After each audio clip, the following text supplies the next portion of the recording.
कैसे हैं आप लोग? तो दोस्तों आज हम पढ़ने वाले हैं चाचा चौधरी की कॉमिक्स अरमान अली फरमान अली।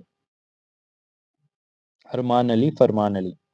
चाचा जी भागो, गाड़ी छूटने वाली है। किस्मत अच्छी है, बैठने की जगह मिल गई। भाई साहब, ये आपका बच्चा है? देखो चाचा जी, मैं इन दोनों को उठाकर खिड़की से बाहर फेंक दूंगा। यह बच्चा नहीं, टिंगू मास्टर है, बड़े बड़े काम करता है। उम्र 35 साल है, सिर्फ कद जरा छोटा है। माफ करना भाई साहब, गलती हो गई। अरे तुम आदमी हो, तीन और टिकट दिखा रहे हो आधा। एक ऊपर बैठा है और दो नीचे हुए ना। 1/2 यानी आधा। आप दोनों की शक्लें एक जैसी हैं। हम जुड़वा भाई हैं, मैं अरमान अली और यह फरमान अली। कहाँ जा रहे हैं आप? मैं भोपाल जा रहा हूँ और यह झांसी। हम दोनों का कारोबार अलग अलग शहरों में है। अच्छा, अब रात हो गई, जरा सो जाए। झांसी रात के 12 बजे आते हैं। चौधरी साहब मुझे जगा देना। फिक्र मत करो, मुझे रात देर तक जागने की आदत है। रात के 12 बजे। लो, झांसी का स्टेशन आ गया। लेकिन अरमान अली तो गहरी नींद सो रहा है। गाड़ी के अंदर अंधेरे में कुछ दिखाई नहीं दे रहा। अरे मियाँ अरमान अली उठो, झांसी आ गया। अरे ये तो जाग भी नहीं रहा। अब क्या करे टिंकू मास्टर? चाचा जी, गाड़ी छूटने वाली है। अरमान अली को उठाकर हम प्लेटफॉर्म पर डाल देते हैं। ये ठीक रहा, सवेरे जब नींद खुलेगी तो अपने आप शहर चला जाएगा। और गाड़ी चलती रही। सुबह। भोपाल। चौधरी, कौन सा स्टेशन आने वाला है? भोपाल है? गोपाल, अरे कमबख्त, मैंने तुम्हें झांसी पर जगाने को कहा था। मैं तुम्हें छोड़ूंगा नहीं। खून पी जाऊंगा, मार मार कर तेरा भुर्ता बना दूंगा। चौधरी, तुम क्या सोच रहे हो?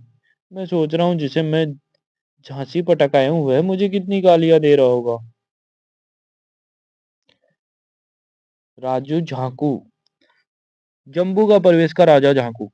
महामंत्री, हम चाहते हैं कि हमारे प्रदेश के आसपास जो छोटे छोटे राज्य हैं उन सबको जीत लिया जाए। विचार अच्छा है महाराज। मगर?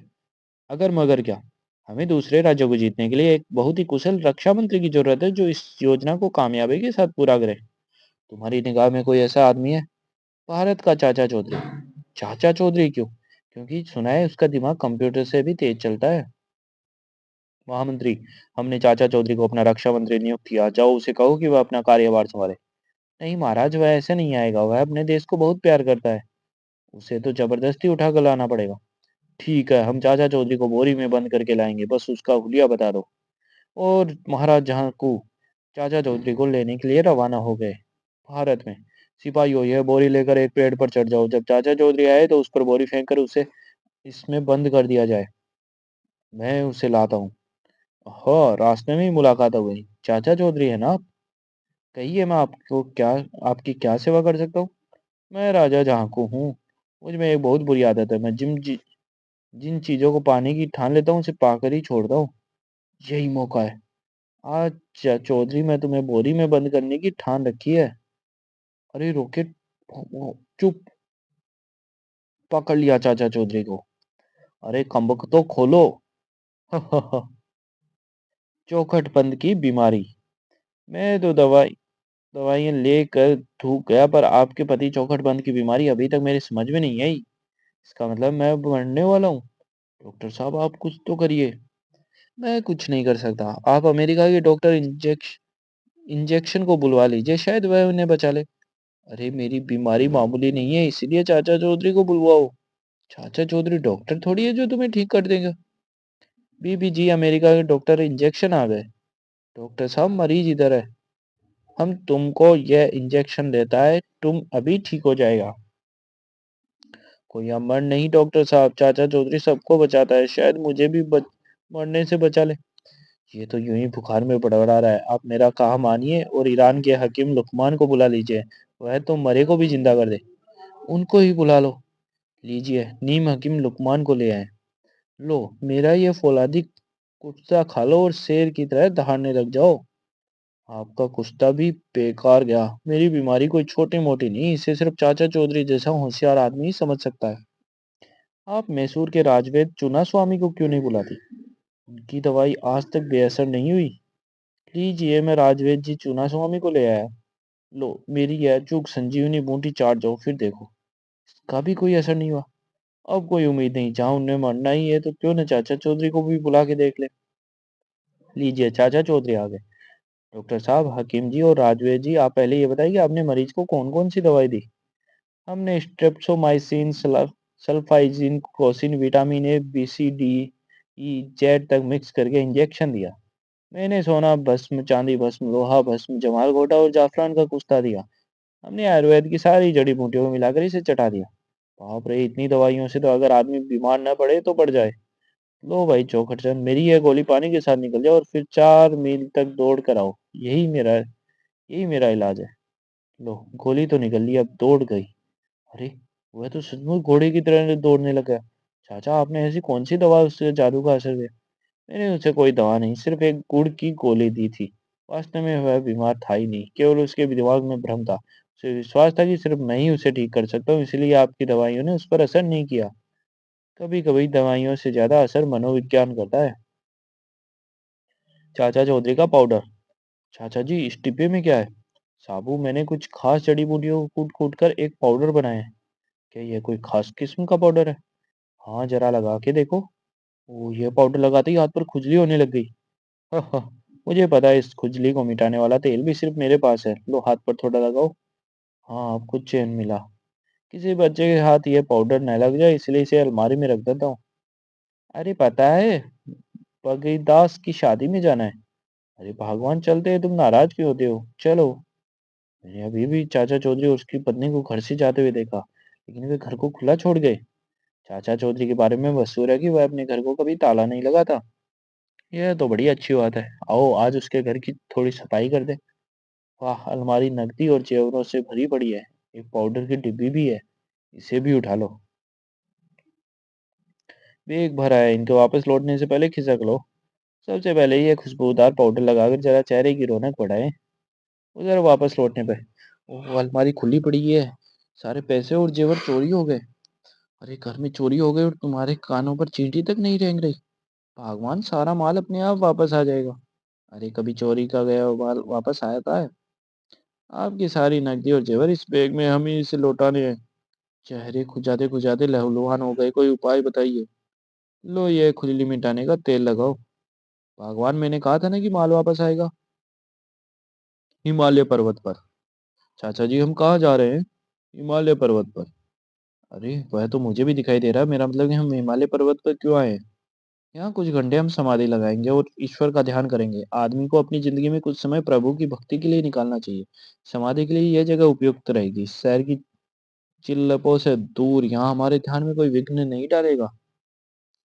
चाचा जी, बर्फ पड़ने लगी। चुप, जब समाधि लगाए बैठे हो तब बोलते नहीं। जब मैं हरिओम कहूँ तभी उठना। कटकू पटकू दो चोर। फटकू, इस बार की बैंक की चोरी में सबसे ज्यादा नोट हाथ लगे हैं, लेकिन तुम मुझे यहाँ हिमालय पर क्यों ले आए? शहर में हमेशा चाचा चौधरी का डर लगा रहता है। मैं यहाँ उसकी छाया भी नहीं पड़ सकती। उन दो बर्फ के टीलों पर बैठकर हम नोट गिनेंगे। फटकू, मार इतना है कि हम दोनों की बकाया उम्र आराम से कट जाएगी। वाह! हरिओम। चटकू, ये बर्फ का टीला तो बोलता है। लगता है पटकू तूने भांग पी ली, कहीं बर्फ के टीले भी बोलते हैं। समाप्ति समाप्त हुई, उठना चाहिए। ओह! भूत भागो। तरु कन्या, कहाँ जाते हो? मुझे चाचा चौधरी से मिलना बहुत जरूरी काम है। अभी बहुत सवेरा है, वह सोकर नहीं उठे। मगर कहा जाता है कि दिन हो रात हो, चाचा चौधरी से कभी भी मिला जा सकता है। अरे, कहाँ चल दी है, अभी तो सूरज भी नहीं निकला। बाहर से कुछ आवाजें आ रही है, शायद कोई मुझसे मिलने आया है। चाचा चौधरी, मेरी मदद करो। कहते बेहोश हो गया। चाचा चौधरी ने उसके मुंह पर पानी का छींटा मारा। वह होश में आ रहा है।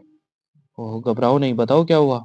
एक अत्यंत सुंदर लड़की, जैसे कोई अप्सरा आसमान से उतरी हो, मेरे भाई गोकुल उस पर मोहित हो गया और फिर गोकुल मेरी आंखों के सामने गायब हो गया। अच्छी फिल्म की कहानी है। साबू, चुप हो जाओ, मुझे पूरी बात सुनने दो। मुझे पूरी बात बताओ। मैं और मेरा भाई गोकुल दूसरे कस्बे में हाट पर माल बेचने जाते थे। दिन भर माल बेचते और शाम को गांव लौट आते। एक दिन हाट पर नौटंकी आई, तो हम दोनों ने उसे देखने का फैसला किया। नौटंकी देखकर जब लौट रहे थे तो रात अधिक हो चुकी थी। नौटंकी अच्छी थी। हाँ, मगर अब जब रात के अंधेरे में गांव तक पैदल चलना है तो नानी याद आ जाएगी। भाई, क्यों ना हम इस जंगल में रात काट लें, सवेरे घर चले जाएंगे। ठीक है गोकुल, एक पेड़ के नीचे हम भाइयों ने अपना सारा सामान रखा और सोने की तैयारी करने लगे। तभी सामने से एक पेड़ से आंखों को चकाचौंध करने वाली रोशनी निकली और हमने देखा एक अत्यंत रूपसी कन्या पेड़ पर बैठी है। क्या डर गए? तुम कौन हो? पेड़ पर क्यों बैठी हो? मैं तरु कन्या हूँ। वर्षों से पेड़ पर इस इंतजार में हूँ कोई नौजवान आए और मुझे उतार कर अपने घर ले जाए। मैं आता हूँ, तुम्हें पेड़ से उतार कर तुमसे शादी करूंगा। गोकुल वहां मत जाओ, वह मृग मरीचिका है, एक धोखा है। वो में अंधे एक भाई ने एक न सुनी और सुंदरी को पाने के लिए पेड़ पर चढ़ गया। लेकिन ऊपर पहुंचते ही उसकी चीख सुनाई दी और वह लुप्त हो गया। बचाओ! उसके बाद मैं बेतहासा भागा जब तक मैं यहाँ नहीं पहुंचा। सब्र करो, आज रात हम गोकुल को ढूंढने की कोशिश करेंगे। रात? चलो हमें वह जगह बताओ जहाँ गोकुल विलीन हो गया था। चाचा चौधरी उसी जगह पर आराम करने लगा। और तभी ओह, तेज रोशनी! तुम? मैं तरु कन्या हूँ, अरसे से इस पेड़ पर बैठी हूँ। जो कोई मुझे पेड़ से उतारेगा उससे मैं शादी करूंगी। तुम बहादुर हो। एक अबला को मुसीबत से बचाओ, मुझे नीचे उतारो। खूबसूरत औरत, कूदो, अपने आप जमीन पर आ जाओगे। इतनी ऊंचाई से अगर मैं टूटी तो क्या मेरी हड्डी पसलियां नहीं टूट जाएगी? तुम अक्लमंद हो। अच्छा, जाकर मैं सीढ़ी लाता हूँ। क्या बेवकूफ सी बातें करते हो? उधर तुम सीढ़ी लेने गए, इधर कोई दूसरा आकर मुझे ले जाएगा। तुम ठीक कहती हो, एक और रास्ता है तुम्हें नीचे उतारने का। साबू, इस पेड़ को उखाड़ दो। नहीं। योह! भाई गोकुल, अब तुम सब आजाद हो गए। पेड़ का तना खोखला था जिसे लड़की ने पत्तों से ढक दिया था। जो कोई ऊपर चढ़ता खोखले तने में होता हुआ नीचे गड्ढे में गिर जाता। लड़की खोखले पेड़ में क्यों नहीं गिरी? इसका जवाब तरु कन्या देगी। दरअसल मैं एक गरीब और अनाथ लड़की थी। मेरे जेवर नकली हैं। राहगीरों को लूटने का मुझे यह आसान तरीका लगा। मैं तरु कन्या बन जाऊं। जब राहगीर खोखले पेड़ में गिर जाता तो मैं उसका सामान बटोर कर घर चली देती थी। मैं रात को रस्सी की सीढ़ी से पेड़ की शाख पर चढ़ती थी। फिर रस्सी की सीढ़ी को ऊपर खींच लेती थी। रात का अंधेरा और घने पत्ते रस्सी की सीढ़ी को छिपाने में मदद करते थे। और वह आंखों को चकाचौंध करने वाली रोशनी इस टॉर्च की थी। अंधेरे में राइगर का ध्यान आकर्षित करने के लिए यह उपयोगी थी। लूट का सामान वापस कर दो और गोकुल से शादी कर लो, यह तुम्हारा ख्याल रखेगा। मैं भी यही चाहती हूँ। दोस्तों, इस कॉमिक्स का ये भाग यही समाप्त होता है। मिलते हैं इसके अगले भाग में। धन्यवाद।